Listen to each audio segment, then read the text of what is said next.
Innal hamdalillah nahmaduhu wa nasta'inuhu wa nastaghfiruh wa na'udzu billahi min shururi anfusina wa min sayyiati a'malina.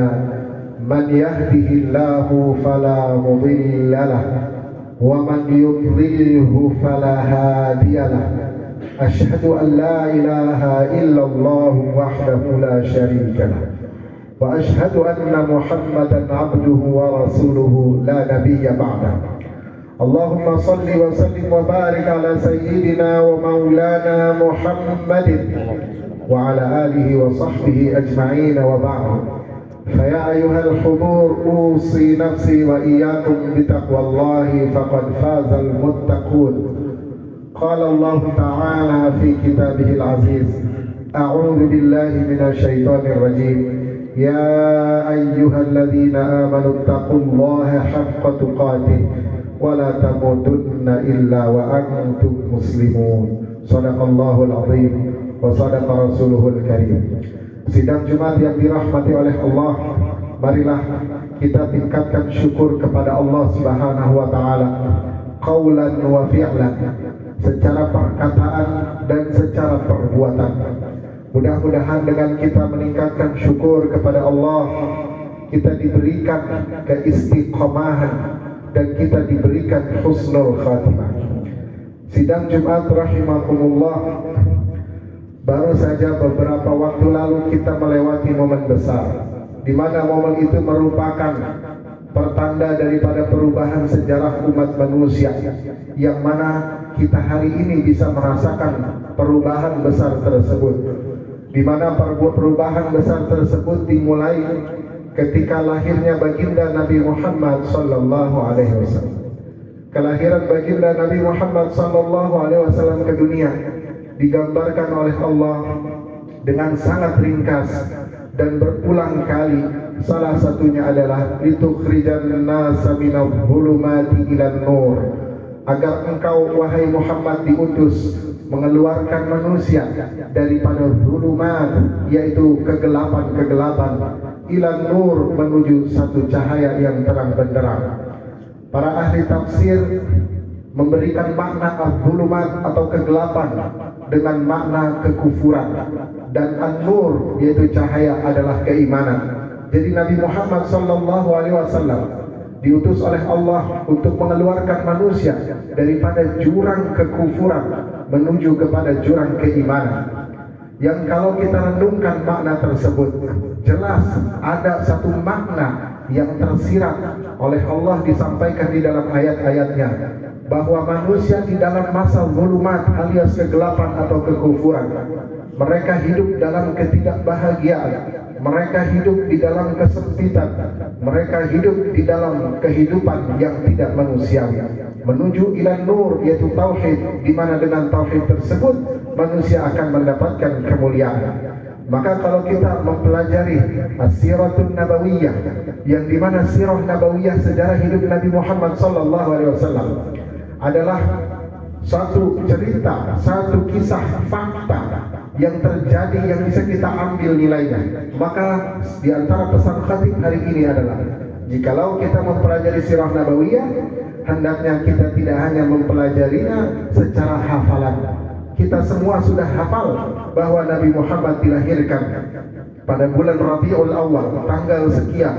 Sebelum kelahiran ada kejadian Ashabul Fil, kemudian Rasulullah menikahi Khadijah, kemudian ila terakhir ceritanya. Kita semua menghafal, namun kita semua belum tentu bisa memetik daripada setiap kisah yang dialami oleh baginda Nabi Muhammad SAW. Maka Al-Khatib mengingatkan bagi kita umat Islam yang ingin mendapatkan suri tauladan, tidak ada jalan lain kecuali mempelajari sirah nabawiyah, dan sirah nabawiyah itu hendaknya kita mengambil ibrah dan hikmah dari setiap kes yang dialami oleh Nabi Muhammad SAW. Dan kalau kita melihat apa makna dari litukhrijan nasa minadh dhulumati ilan nur di dalam sirah nabawiyah, maka kita akan temukan bagaimana corak kehidupan jahiliyah yang sangat gelap gulita. Itu pun kata Profesor Dr. Syekh Ramadan Al-Buti di dalam kitab Fiqh Sirah, bahwa yang dialami kaum jahiliyah di Jazirah Arab berupa kegelapan, berupa kesengsaraan, berupa tindakan ketidakmanusiawian itu masih jauh lebih mending daripada di belahan dunia lain, seperti belahan dunia Romawi, seperti belahan dunia Persia, yang kita kalau baca sejarah pra kelahiran baginda Nabi Muhammad SAW sangat-sangat tidak manusiawi, sangat-sangat di luar daripada kepri kemanusiaan. Kita lihat di zaman jahiliyah bagaimana seseorang tidak mendapatkan kesempatan yang sama daripada orang yang lain. Orang-orang jahiliyah menilai bahwa orang-orang Quraisy adalah mereka orang yang paling mulia, bahwa orang-orang yang berketurunan daripada Nabi Ismail alaihissalam merekalah yang memegang kunci daripada Ka'bah. Tidak sembarangan orang bisa memasuki Ka'bah, apalagi bisa menaikinya. Dan kita lihat bagaimana orang-orang Ethiopia yang waktu itu ada di Jazirah Arab, rata-rata mereka adalah budak dan jarang sekali mereka bisa merdeka. Begitulah perlakuan daripada kaum jahiliyah di Jazirah Arab yang kita temukan di tempat lain jauh lebih parah. Artinya pada zaman itu dunia dipenuhi dengan gelap gulita karena dampak kekufuran kepada Allah Subhanahu wa taala, di mana manusia digolongkan ke dalam beberapa kasta.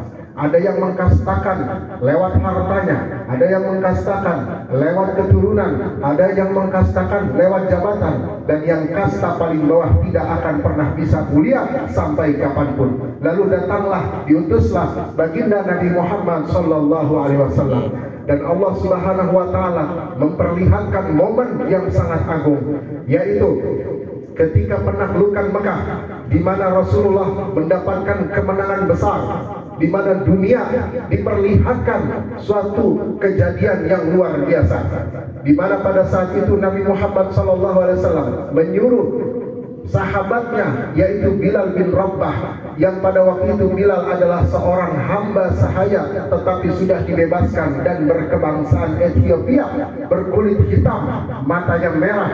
Kemudian kalau bagi orang-orang Quraisy pada saat itu, beliau termasuk kasta yang rendah. Lalu apa yang terjadi ketika di penaklukan Mekah? Bilal bin Rabah disuruh oleh Rasulullah SAW naik ke atas Ka'bah dan disuruh mengumandangkan azan. Kita sebagai umat Islam sudah memahami bahwa Ka'bah adalah kiblatnya umat Islam. Ka'bah adalah bangunan yang bukan hanya sekedar kotak, namun ia juga merupakan bangunan yang disucikan oleh Allah Subhanahu wa taala. Namun apa yang terjadi ketika penaklukan Mekah? Ka'bah yang suci ada di bawah telapak kaki Bilal, yang pada waktu itu beliau adalah seorang hamba sahaya hitam yang baru saja dibebaskan. Beliau berkulit hitam, matanya merah, bibirnya tebal, yang menurut orang-orang pada saat itu fisiknya sangatlah tidak elok. Kemudian kata Rasulullah disuruh kumandangkan azan, dan pada saat itu orang-orang Quraisy yang baru masuk Islam merasa cemburu. Ada di antara mereka yang bilang, kenapa Muhammad tidak menyuruh orang selain daripada burung gagak ini? Ada lagi yang mengatakan, seandainya ayah saya melihat kejadian ini, maka ia akan langsung mati. Dan disinilah terjadi yang namanya sifat kesukuan, sifat fanatisme golongan, di mana hal tersebut sampai kepada telinga Rasulullah SAW. Kemudian Rasulullah memanggil orang-orang yang mengatakan hal demikian, dan Rasulullah menasehati. Kemudian turunlah ayat. Bagaimana bunyinya? Allah berfirman dalam surat Al-Hujurat, ya ayyuhan nas, wahai manusia, inna khalaqnakum min dzakarin wa unsa, sungguh telah kami ciptakan kalian daripada golongan Nabi Adam dan daripada Siti Hawa. Kita semuanya sama, kita semuanya keturunan Nabi Adam dan Siti Hawa. Tidak ada yang membedakan di antara kita. Wa ja'alnakum syu'uban wa qabaila, dan kami jadikan kalian bersuku-suku bangsa, berkabilah-kabilah. Kemudian apa kata Allah? Lita'arafu. Jadi fitrahnya memang kita harus berbeda. Ada bangsa Indonesia, ada bangsa Arab, ada bangsa Cina. Itu adalah fitrah dan sunnatullah. Sampai kapanpun manusia pasti akan berbeda, karena memang Allah ciptakannya dalam perbedaan. Namun kata Allah, perbedaan itu lita'arafu, agar kita semua saling mengenal. Maksud saling mengenal, kata Syekh Syarawi dalam tafsirnya, agar saling tolong menolong. Karena karena tidak ada satu suku yang paling sempurna, tidak ada bangsa satupun yang paling ideal kecuali mempunyai kekurangan. Tidak ada yang sempurna kecuali Allah yang tidak membutuhkan siapapun. Masing-masing bangsa, masing-masing suku mempunyai kekurangan dan kelebihan. Kata Allah, salinglah membantu, salinglah melengkapi. Itulah hakikat daripada perbedaan, kata Allah. Jadi hakikat perbedaan yang Allah ciptakan bukanlah untuk mengunggulkan satu bangsa di atas bangsa lainnya, bukan untuk mengunggulkan satu suku di atas suku lainnya, yang suku A lebih mulia dan suku B sampai hari kiamat tidak mulia. Bukan itu kata Allah. Tapi kata Allah, lita'arafu, hanya sekedar untuk saling tolong menolong, karena tidak ada yang sempurna satupun dari makhluk Allah. Kemudian Allah katakan lagi, inna akramakum indallahi atqakum, yang paling mulia sungguh di sisi Allah bukanlah suku A, suku B, suku C, bangsa A, bangsa B, bangsa C. Allah tidak melihat itu. Allah tidak melihat kulit hitam, kulit putih, mata merah, mata putih, bibir tebal, bibir tipis, gigi kuning, gigi ataupun putih. Allah tidak melihat fisik kita, Allah tidak melihat latar belakang kita. Yang Allah lihat adalah ketakwaan. Siapapun manusia, dari keturunan siapapun, suku apapun, bangsa apapun, bisa dimuliakan oleh Allah Subhanahu wa Ta'ala tergantung daripada kadar ketakwaan. Yang artinya Allah mengumumkan pada saat itu kepada dunia, wahai manusia, tidak ada lagi yang namanya pengkastaan kecuali dari segi kasta takwa. Maka orang Indonesia bisa lebih mulia daripada bangsa Arab. Dengan apa? Dengan ketakwaan. Maka bangsa Arab begitu pula bisa lebih mulia daripada bangsa Indonesia. Dengan apa? Dengan ketakwaan. Tidak ada keturunan A dan keturunan B lebih mulia daripada keturunan yang lain kecuali hanya dengan ketakwaan. Maka dari situ kita bisa melihat bagaimana Ka'bah yang mulia bisa ada di bawah telapak kaki Bilal hanya karena ketakwaan. Allah mengangkat Bilal setinggi-tingginya yang pada zaman jahiliyah direndahkan dan tidak bisa mendapatkan kemuliaan. Allah tampakkan kepada khalayak dunia. Maka dari sini kita bisa lihat pula di mana ada seorang yang mempunyai keturunan mulia, keturunan Nabi Ibrahim, keturunan Nabi Ismail, bahkan statusnya sebagai paman daripada baginda Nabi Muhammad SAW. Kalau di dalam bahasa Arab, paman itu digolongkan ke dalam ayah. Jadi bisa dikatakan beliau juga sebagai ayah daripada Nabi Muhammad SAW. Namun apa yang terjadi? Kata Allah, tabbat yada abi lahabi wa tabb ma aghna anhu ma aghna maluhu wa ma kasab.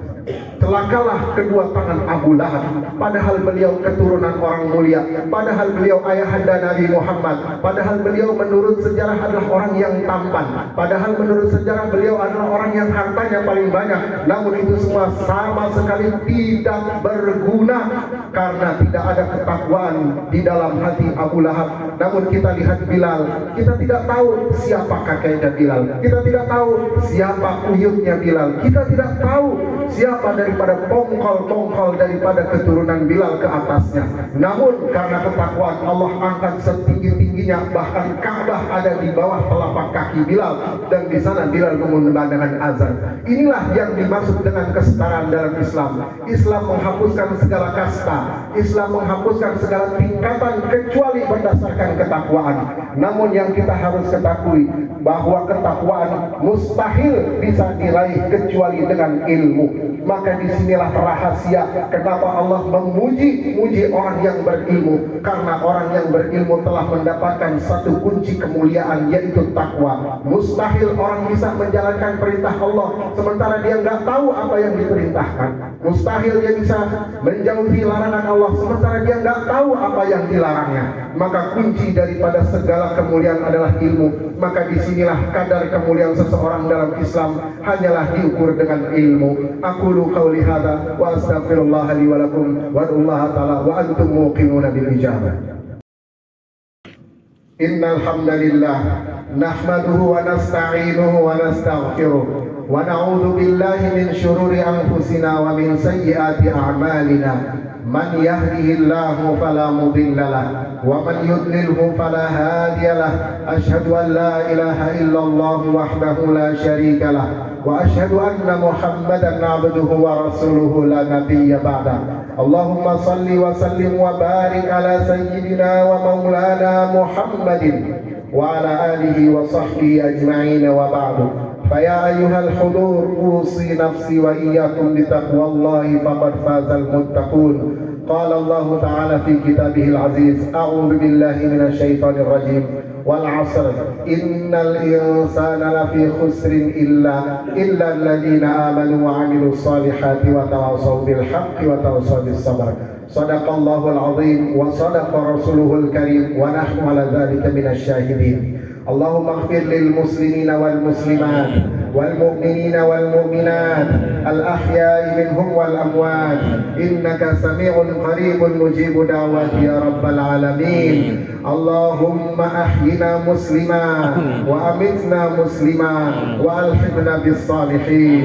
اللهم اجعل بلادنا إندونيسيا سخاء رخاء وسائر بلدان المسلمين. اللهم وفق ولاة أمورنا لما تحبه وترضاه يا رب العالمين. اللهم ادفع عنا البلاء والوباء والفتن ما ظهر منها وما بطن عن بلادنا خاصة وسائر بلدان المسلمين عامة. اللهم انصر المسلمين في فلسطين وانصر المسلمين في كل مكان يا رب العالمين. عباد الله، إن الله يأمر بالعدل والإحسان وإيتاء ذي القربى وينهى عن الفحشاء والمنكر والبغي يعظكم لعلكم تذكرون ولذكر الله أكبر. أقيموا الصلاة.